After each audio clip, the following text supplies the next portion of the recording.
Arc Raiders isn't actually a PvP game, and that fact is what fuels the incredible social dynamics that are thriving within it. You see, Arc Raiders is actually a PvE game with PvP elements. Don't believe me? Well, let's run it down. PvP in Arc Raiders is entirely optional. You have to choose to shoot another player. The quests are PvE, the trials are PvE, the expedition is PvE, and everything you need to upgrade your benches and gear is all PvE. Nothing in the game or lore actually encourages PvP aside from a stray feat or two. The goal of the game is to go out, find loot and materials, and extract safely. Attacking other players is actually the least effective way to obtain loot in the game. No, seriously, it is. Every time you attack a player with the intention of looting them, it's like playing a slot machine that could result in your death. You have no idea what any given player has on them, but the odds of them having rare gear are relatively small.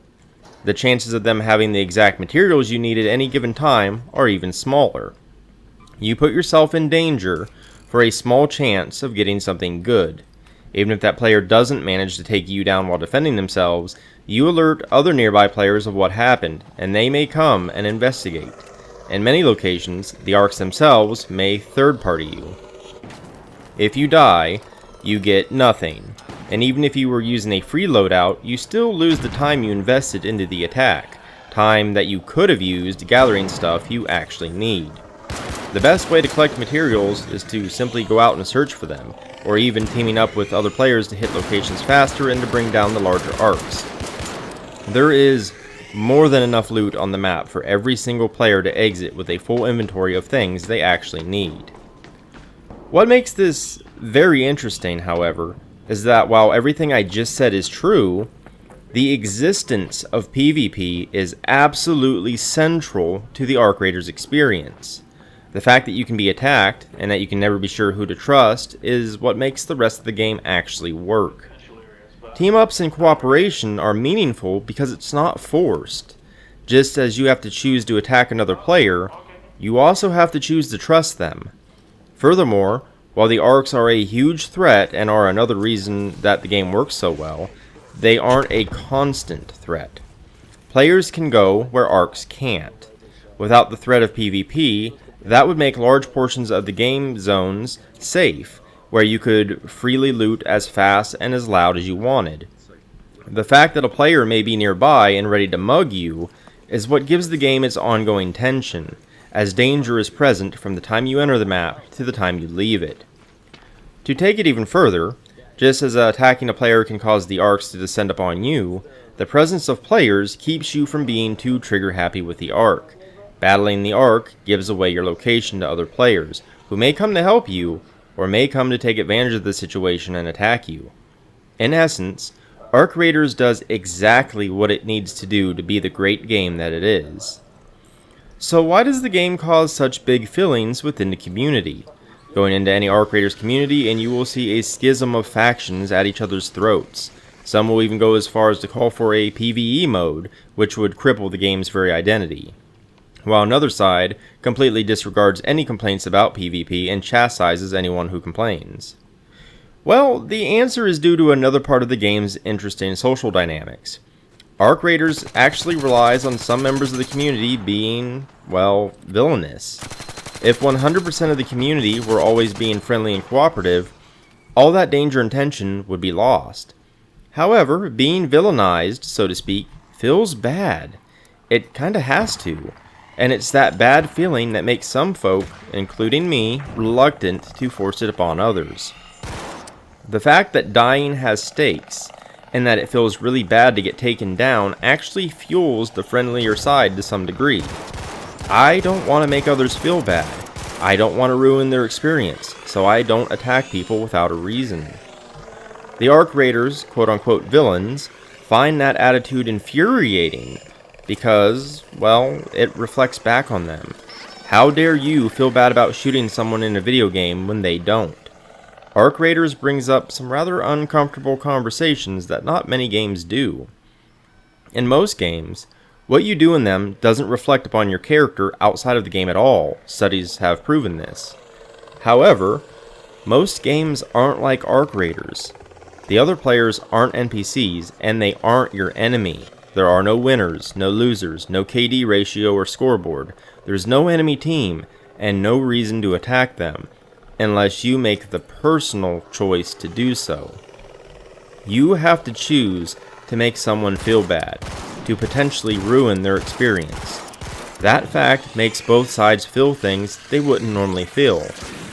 If you get attacked and downed, it not only feels bad that you're losing stuff, it also feels bad that another person chose to do that to you when they didn't have to. And on the attacker's end, they're getting villainized. People beg, plead, call them names, and try to make them feel bad for playing the game, at least from their perspective. This means Arc Raiders will always cause strong feelings in people who play it. It's not really a side effect, it's intended. Those strong feelings help fuel the very social dynamics that make Arc Raiders work. So does this mean that players who attack on sight are bad people? No, there could be numerous reasons to attack another player, even if you're normally friendly. I play as a rescue raider. I help people as much as possible, revive them, save them from arcs and aggressive raiders, and I don't feel bad about putting down an aggressive raider, as I'm only inflicting upon them what they intended to do to somebody else. Yet as friendly as I am, I do attack on sight frequently. Every single raider encounter is a risk assessment. They might be acting sketchy, or I believe they'll attack me as soon as I turn my back. In other cases, I'm guarding a room that I want to loot, and chasing off others. If they leave, I don't pursue, but if they try to fight me, I take them out. Other times, I have to make a snap decision on risking myself on the chance of them being friendly.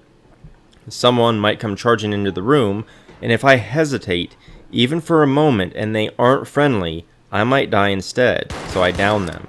I carry defibs, so if I feel like I've made a mistake, I'll revive them, but trusting my gut has worked out pretty well. In most cases, I assume someone had a reason to shoot me. However, there is an area where things are much less gray.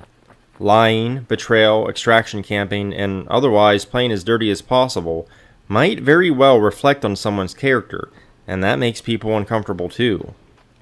When someone lies, or when they pretend to be friendly and later stab another person in the back, it had nothing to do with playing a video game. They lied and deceived another very real person in a game where deception is not a game mechanic. This isn't Among Us. They likely did so by talking to this person with their very real voice. That's somewhat beyond engaging in just PvP, and well, to be blunt, it's very ugly behavior. Deception and extraction camping is painting a picture of what a person likes to do when there are no repercussions. To betray the trust of another person, or to sit 20 minutes in a bush at extraction in the hopes of ganking someone who spent that 20 minutes actually playing the game, is not a person I'd like to hang around outside of the game. Trying to defend the behavior by saying it's just a game is a vast oversimplification. Getting your kicks off of ruining another person's time is not something well-adjusted adults do. It's something that children that are still developing do. Just because Arc Raiders gives you the freedom to do something doesn't mean it's not crappy behavior to do it. It means that a game has to physically restrain you from being a jerk, or you're going to act like a jerk. Arc Raiders gave you freedom, and this is what you chose to do with it. That is on you. Regardless, the magic mix that makes Arc Raiders great is incredibly interesting, and I'm curious to see how the social dynamics evolve as Embark adds content and makes tweaks. Maintaining a tight balance of incentives for both cooperation and hostility is a monumental task, and I really hope they can keep the scales even, because Arc Raiders really is something special. If you enjoyed this video, or found it informative, consider liking and subscribing. It really helps me out a great deal. I've also left links down in the description below, including to my website, where you can find the bulk of my written content, but also to my social media, Ko-fi, Patreon, and more.